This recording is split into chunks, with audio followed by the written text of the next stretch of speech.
So if you took the original Dying Light Demolisher and put him in a fight against the Dying Light 2 version, who do you think would win? Well, I think in order to answer that question, we're going to have to try and compare the two. Anybody who's played Dying Light will know the original Demolisher. He's a very big and very dangerous variant of the Infected that also looks very cool at the same time. And we recently got a good look at the brand new Demolisher for Dying Light 2.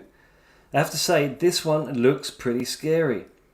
The way he's clenching his massive fists and breathing heavily makes him look like a loose cannon and potentially more unpredictable. He also looks very realistic.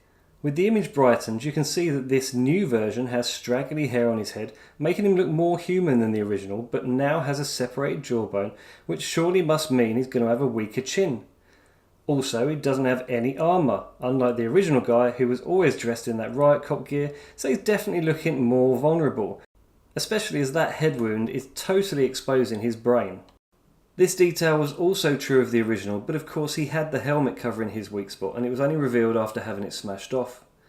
I guess you could say that the new guy does seem to have developed some kind of stone-like growth around his midsection and shoulder, but it's contrasted with the huge yellow blisters which the developers have already said will be weak spots for the creature, and the original also had blisters but they were less pronounced and they were no weaker than any other part of the body really, so if this was going to be a fair fight then I'd definitely pop a helmet on the new guy just to even things up a bit. Another thing to consider is that these new Demolishers were just normal civilians, and you can see in this footage that he's tormented by his memories.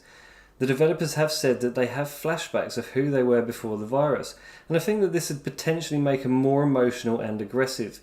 But as the original Demolishers were all trained riot cops and soldiers, I'd have to wonder if that gave them an advantage now, if they too remember their past, or whether they're literally just mindlessly thrashing around and smashing things.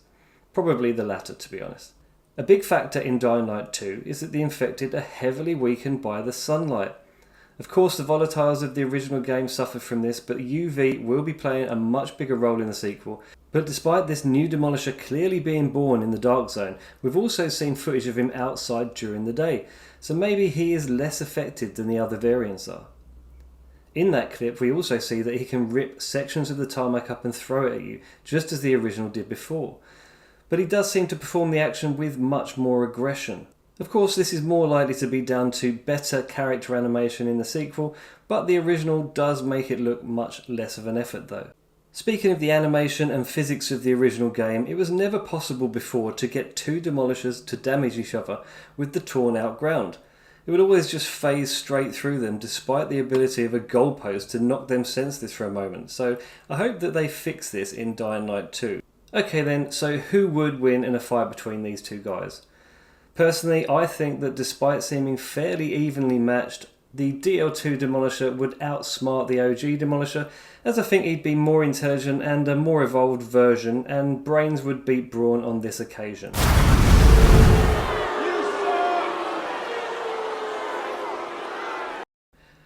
However, I think that he'd have met his match if the opponent was a freak of nature, like Excavator Mike.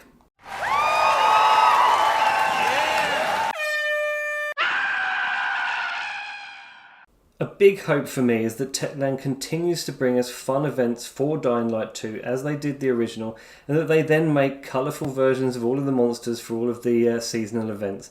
I'm fine with a gritty, more realistic story, but I still want future events to be fun, and who wouldn't want to see a Halloween Banshee after all?